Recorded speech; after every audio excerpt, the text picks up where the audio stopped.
Welcome to the knockout rounds of the World Cup, where you either survive the next 90 minutes or pack your bags for the airport. In the opening minutes of this round of 16 clash, the momentum sat entirely with Canada. They swarmed the pitch, constantly forcing the Moroccan defense onto their back foot. This chart tracks the match's rising tension, 8 yellow cards handed out by the referee. Looking at offensive output, only 7 total shots found the target. Players spent more time colliding than testing the goalkeepers. The first half offered zero tactical beauty. It played out entirely as a gritty, bruising struggle for survival. That physical toll caught up with Morocco exactly 22 minutes in, when their star striker, Ismail Saibari, went down with an injury and had to be subbed off. Losing your primary offensive threat early forces an immediate scramble.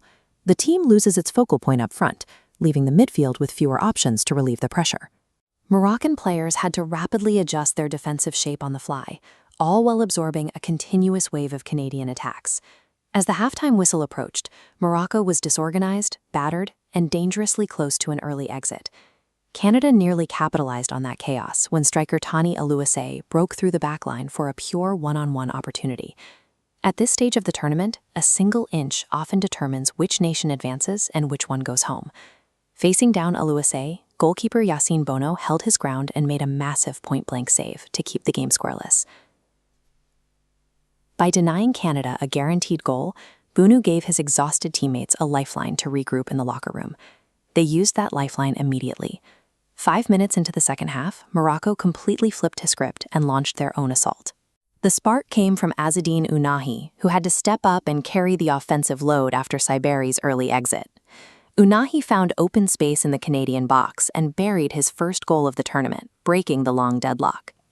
Before Canada could reset, Ounahi struck again to secure a brace, effectively dismantling the Canadian defensive line that had looked so strong an hour earlier. As the clock wound down, Soufiane Rahimi found the back of the net to make it 3.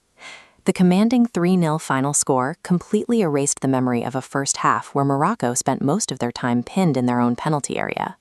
They absorbed Canada's best punches, survived the early injury, and ruthlessly punished the gaps to run away with the match. Ounahi's performance pushed his team to the quarterfinals and wrote his name directly into the record books. He became the first African player in 24 years to score 2 goals in a single World Cup knockout match. The last man to accomplish that was Senegal's Henri Camara, who scored twice against Sweden back in 2002. Stepping in as an emergency substitute, Ounahi delivered a performance that fans of African football will be talking about for decades. Dispatching a resilient Canadian side by 3 goals proves that Morocco belongs among the heavyweights of global soccer. Now they look ahead to their quarterfinal matchup on July 9th in Boston. Waiting for them is a French squad that just ground out a bruising 1-0 victory over Paraguay, led by Kylian Mbappé and his record-setting 19 career World Cup goals. If Morocco wants to prove they can win this entire tournament, they will have to go through the most dangerous goalscorer on the planet to do it.